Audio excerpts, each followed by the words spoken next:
sikit lah kenapa wangian tu tak boleh, kenapa wangian tu bahaya untuk kita, dalam muka surat 115. Baik, kemudaratan, antara kemudaratan yang mungkin berlaku adalah satu, jika dia sedang berada di suatu majlis, ia mungkin mengganggu tumpuan mereka kepada majlis tersebut. Jadi dia tu maksudnya kalau kita, yang orang yang berwangian kalau kita pakai wangi-wangian, kemudian kita masuk satu majlis, kita mungkin mengganggu tumpuan orang keliling kita kepada majlis tersebut. Baik, ini berbeza situasi antara lelaki dan wanita. Orang lelaki dia cenderung kepada kita panggil dia berdiri di atas kaki sendiri. Maksudnya gini, dia misal kata tengok orang kawan dia pakai baju cantik, dia cenderung kepada nak google beli kat mana. Dia tak tanya. Atau bau minyak wangi, dia berfikir sendiri, ini minyak wangi apa, macam pernah bau. Ataupun dia tak cenderung untuk sembang-sembang tanya, minyak wangi apa awak pakai, baju beli kat mana, cantiklah seluar. Itu jarang. Orang lelaki dia tak fokus ke situ, cara dia berfikir lain. Tapi orang perempuan tengok nampak tudung cantik sikit, mula tanya, beli kat mana tudung. Itu memang dah perangai dah. Lepas tu kita siap tolong bagi link lagi, ni beli kat www. Kita siap bagi link kat dia, nak share kalau kita nampak kawan kita, apalagi kalau dia berwangi-wangian, lepas tu bau wangi dia sedap pula, tanya minyak wangi apa pakai, beli kat mana, harga berapa. Jadi kadang-kadang bila kita pakai wangi, datang majlis, orang sebelah kita tu terganggu. Sebab apa? Dalam fikiran dia, lepas ni nak tanyalah pakai minyak wangi bau nama apa, jenama apa. Lepas tu dia set dalam kepala. Kita pula kalau dah set dalam kepala tu nak tanya, takut lupa kan. Jadi dalam kepala duk ingat soalan tu je, sampai akhirnya tak mendengar majlis kuliah apa yang disampaikan. Duk fikir nanti kejap lagi nak tanya. Yang tak tahan, tak payah kejap lagi dah sekarang. Akhirnya bersembang. Jadi itu kita kata fitrah yang Allah ciptakan pada manusia, dan dibagi sekaligus manualnya, bahawa supaya kita tak mengganggu orang keliling kita, kita tak perlu pakai wangi-wangian seumpama itu. Itu kemudaratan kepada sesama wanita. Baik.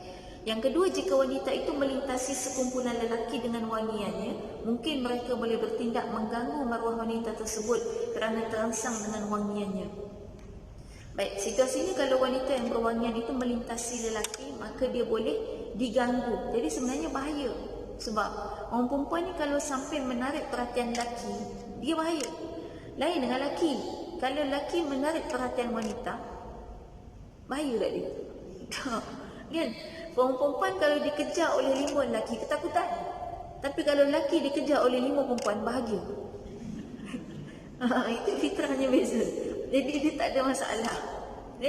Jadi sebab tu kita tu disuruh untuk menjaga supaya jangan sampai mengganggu jiwa ataupun hati lelaki yang lemah iman yang di sekeliling kita. Dan kita perlu tahu bahawa di mana-mana pun, dalam pelosok dunia mana pun, di zaman mana pun, lelaki yang ataupun wanita, manusia lah yang kita katakan yang lemah iman itu lebih banyak daripada yang kuat iman.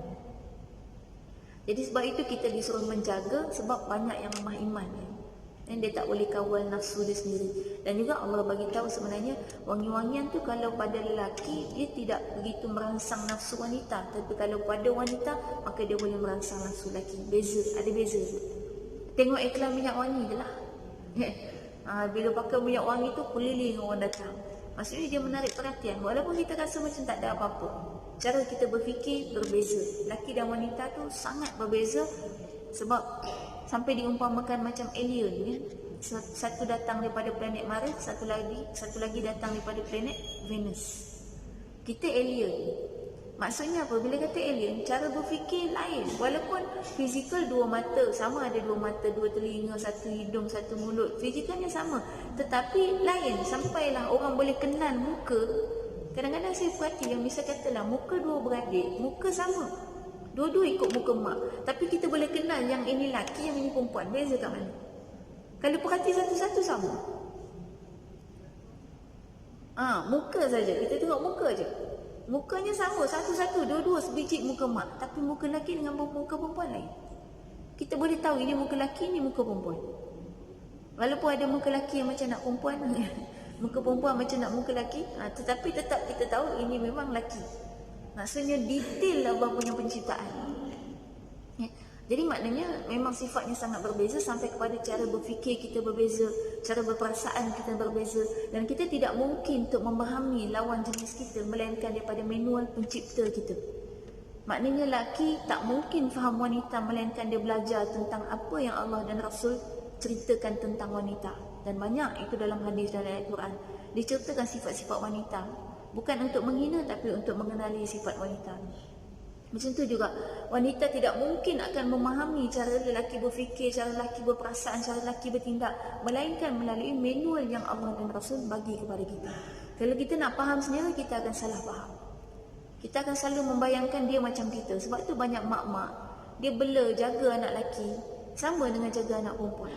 Anak perempuan dia tak bagi kena hujan, anak lelaki pun dia tak bagi kena hujan. Padahal pencipta bagi tahu, Nabi SAW ajar kepada kita, cara mendidik anak lelaki ialah biasakan dia dengan hujan dan panas. Mak pula jaga, mak duk bayang kalau kita sendiri kena hujan nak demam. Padahal Allah bagi kepada orang lelaki tu, dia punya daya tahan tak sama dengan perempuan. Kekuatan lelaki ada pada fizikal, kekuatan wanita ada pada medikal. Secara medikal perempuan sangat kuat, tapi secara fizikal lelaki sangat kuat, berbeza. Sebab itu orang perempuan berdarah-darah bila bersalin tu, tumpah darah macam tu, tak ada infection. Cuba kalau lelaki berdarah-darah macam tu, apa yang jadi? Habis kan? Dengan habis darah, dengan infection, dengan lagi teruk pada orang perempuan punya lembek kan? Dia akan jadi lebih lembek lagi. Sebab dia tidak diciptakan untuk kuat pada dari sudut medikal, dia diciptakan untuk kuat pada fizikal. Sebab ada tugas dia sendiri, dengan tugas masing-masing berbeza. Jadi sekarang ni bila Allah beritahu untuk wanita, inilah manual dia, maka lelaki kena berusaha memahami inilah keadaan penciptaan wanita, dan wanita sendiri kena berusaha untuk terima hakikat bahawa ini adalah penciptaan kita, dan dengan itu kita menjaga diri kita sebagaimana yang Allah kehendaki. Baik, yang ketiga, jika dia hampir dengan seorang lelaki, mungkin ia bakal mengundang fitnah zina mata dan hati ketika jiwa lelaki itu tergugat dan matanya memandang buat kali kedua dan ketiga kepada pemilik haruman itu. Baik, kalau dia dekat dengan lelaki individu, maka boleh terjadi zina mata dan zina mata dan zina hati.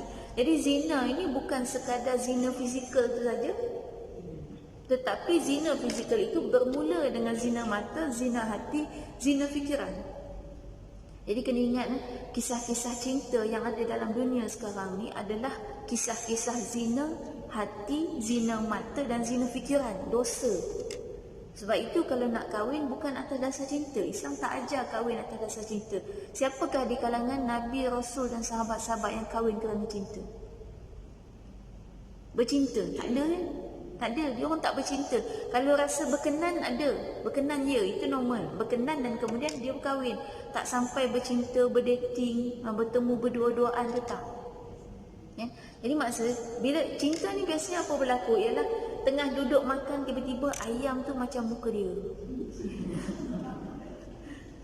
Maknanya fikiran dia dah lari entah ke mana kan. Sedangkan Islam ajar suruh fokus. Kalau makan ayam, ayam lah. Siapa nampak muka tembam dia kan? Dekat ayam gemuk-gemuk tu macam muka dia kan. Jadi maknanya dah hilang fokus. Atau kadang-kadang tengah duduk buat kerja, tiba-tiba terbayang saat tadi di kampus terlanggar bahu, buku terjatuh dan dia tolong kutip. Maknanya apa? Dah berlaku zina pada fikiran kita. Terbayangkan orang yang bukan mahram kita sekalipun. Dosa. Ya? Dan selalunya yang dibayang-bayangkan tu saat-saat berselisih, bertentang mata, berlaku peristiwa-peristiwa yang tidak diingini ataupun peristiwa-peristiwa yang diinginkan. Aksiden-aksiden yang diidam-idamkan, itu semua dosa. Ya? Dosa. Jadi maknanya Islam tak ajar semua tu. Bahkan Islam mengajar kita untuk sentiasa menjaga diri. Silap pemikiran kita bila kita mengatakan kalau dia tak berkawan, kalau anak perempuan dia tak berkawan dengan budak lelaki, bila dia nak kahwin? Silap. Sebab perkahwinan seorang anak perempuan adalah tanggungjawab ayah dia. Hari zaman moden ni, ayah-ayah pakat kata dah lah biar cari sendiri. Yang cari sendiri tu anak lelaki. Anak perempuan jangan. Orang perempuan ni tak pandai pilih. Tambah kalau anak dara tak kerti apa-apa tu, dia kira lelaki yang paling suka bagi hadiah kan? yang paling macho, yang paling pandai ambil hati, yang paling caring, itulah yang dia suka. Padahal belum tentu orang tu bertanggungjawab. Ya? Yang sepatutnya dipilih adalah yang paling bertanggungjawab dan yang tahu tentang sifat peribadi lelaki yang bertanggungjawab itu adalah seorang ayah yang bertanggungjawab. Ayah yang bertanggungjawab dia pasti akan tahu apa bentuk dan cara seorang lelaki yang bertanggungjawab. Macam mana gerak-geri dia, tingkah laku dia tahu. Kita tak mau